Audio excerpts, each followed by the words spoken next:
जहाँ पे सच्ची श्रद्धा, प्रेम और आस्था होती है, वहीं पे भगवान मिलते हैं। आज हम एक कहानी सुनते हैं।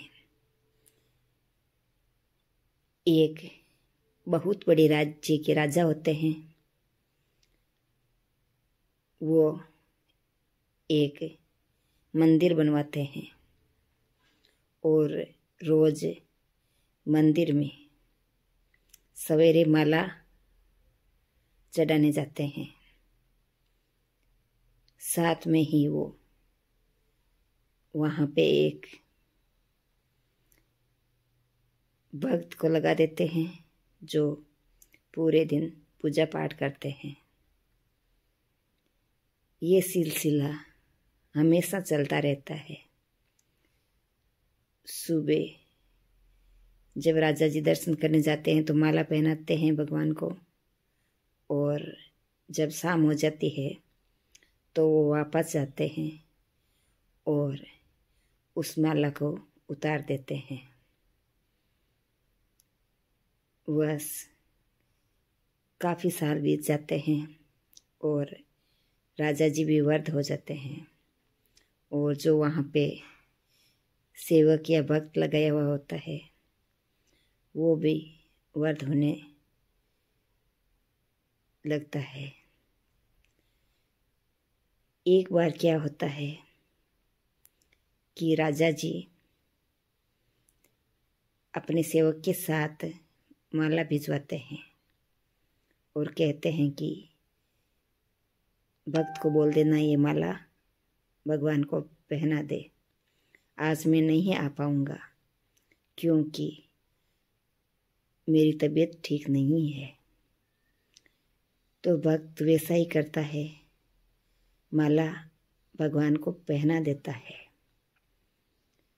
फिर जब शाम होने लगती है तो वो सोचता है कि भगवान की माला उतारने के लिए आज राजा जी तो आएंगे नहीं, और जो फूल है वो भी मुरझाने लग गए हैं, तो क्यों ना आज ये माला मैं ही निकाल दूं। तब भक्त ने ये सोच के माला निकाल के एक साइड में रख दी। उतने में राजा जी की कुछ सेवक आते हैं और सूचना देते हैं कि राजा जी आ रहे हैं आरती के समय। तब वो भक्त होता है जो हड़बड़ाहट में उसे कुछ से सूझता ही नहीं है और सोचता है कि राजा जी मुझे तो दंड देंगे, आज माला मैंने निकाल दी भगवान की, क्योंकि हमेशा तो राजा जी निकालते हैं, आज पहली बार मैंने निकाल दी, पता नहीं राजा जी क्या दंड देंगे। वो घबरा जाता है सजा की सोच के ही। उतने में राजा आ जाते हैं और निकाले हुए माला देख के वो क्रोधित हो जाते हैं। भक्त को पूछते हैं कि तूने ये दुस्साहस कैसे कर लिया। तब भक्त जल्दबाजी में झूठ बोल देता है कि माला मैंने नहीं निकाली, माला तो भगवान ने स्वयं निकाल दी। तब राजा और गुस्सा होते हैं कि भगवान की ये मूर्ति माला कैसे निकाल सकती है। तूने मेरे साथ झूठ बोला है, तुझे मृत्युदंड दिया जाएगा। ये सुनते ही जो भक्त है वो चकरा जाता है, रोने लग जाता है, गिड़गिड़ाता है। फिर भी राजा उससे माफ़ नहीं करते हैं और गुस्से से वहाँ से चले जाते हैं कि कल तुझे सज़ा मिलेगी। अब भक्त को नींद नहीं आ रही है, वो भगवान के सामने वहीं लेट जाते हैं, गिड़गिड़ाते हैं कि हे भगवान मुझे बचा लो, मैंने तो हमेशा ही आप में सच में भगवान नहीं देखा, और मैंने जान बचाने के लिए ये कह दिया, कैसे कहा मुझे पता ही नहीं तो मैं राजा जी के सामने झूठ बोलने का दुस्साहस कभी ना करता। बस पूरी रात भक्त की रोते गिड़गिड़ाते और ईश्वर से यही प्रार्थना करते हुए निकल जाती है कि हे ईश्वर मुझे बचा लेना। सुबह जल्दी ही राजा जी आते हैं और कहते हैं कि ये मैंने माला पहना दी, अब दिखा